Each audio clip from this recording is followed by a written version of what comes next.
Le RG Podcast Minimalisme, c'est un petit rendez-vous quotidien. Autour de cette philosophie de vie, je te donne une idée que tu peux éventuellement mettre en place ensuite. Alors n'hésite surtout pas à t'abonner, ça m'aide énormément. On y va.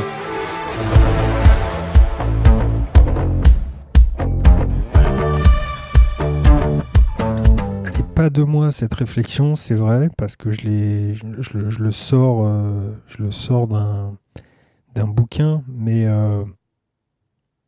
quand tu as un projet et que tu décides d'y aller à fond, c'est bien de changer tes habitudes. C'est bien parce que ça casse ta version de ce que tu pensais être idéal, de ce que tu pensais être vraiment impeccable, confortable, quelque chose où tu maîtrisais. On appelle ça la zone de confort. On est là, on est bien, on maîtrise le sujet. On se dit, tiens, on va inviter une nouveauté dans notre milieu. Et je pense que c'est un peu là l'erreur, c'est-à-dire que si tu veux un peu te renouveler, si tu veux essayer de faire en sorte que la machine soit vraiment efficace, il faut se faire peur. Il faut se faire peur, comme là la sirène. C'est dramatique. Je ne sais pas ce qui se passe en ce moment. Bref. Il faut essayer de se faire peur, parce que c'est notre propre jugement qui fait que d'un seul coup, notre organisation, la version ou la façon de penser va être complètement modifiée. Donc, si on change nos habitudes, ça peut être tout bête, ça peut être vraiment, tu décides de travailler, t'es habitué à travailler parce que tout petit, on t'a mis dans une salle de classe, et puis après, tu t'aperçois que ça serait vachement mieux de le faire dehors, à l'extérieur.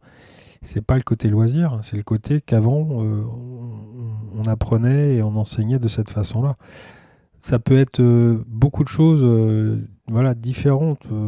S'habiller différemment, ça peut être se lever beaucoup plus tôt pour avoir un peu plus de temps et se coucher plus tôt parce que justement on a modifié nos horaires. Mais tu peux faire, je pense, beaucoup plus de modifications sur tes habitudes pour amener un projet, un grand projet, on va dire, parce que c'est pas non plus changer l'ampoule du garage, mais c'est essayer de faire en sorte que ton quotidien soit complètement chamboulé régulièrement, parce que ça va t'amener à réfléchir différemment, ça va t'amener à être complètement quelque part complètement autonome, et très vite en réaction par rapport à tout ce qui se passe. Donc si tu mets en place, je pense que cette semaine on va parler projet, parce que là depuis le début, de la mi-semaine, je continue là-dessus. Mais si tu entames un projet ou 3 ou 4 moi je parle plutôt de 3 finalement, c'est bien de changer ses habitudes. Voilà. C'est bien de le faire, c'est bien de changer les endroits, c'est bien de bouger pour justement amener ce projet à maturité.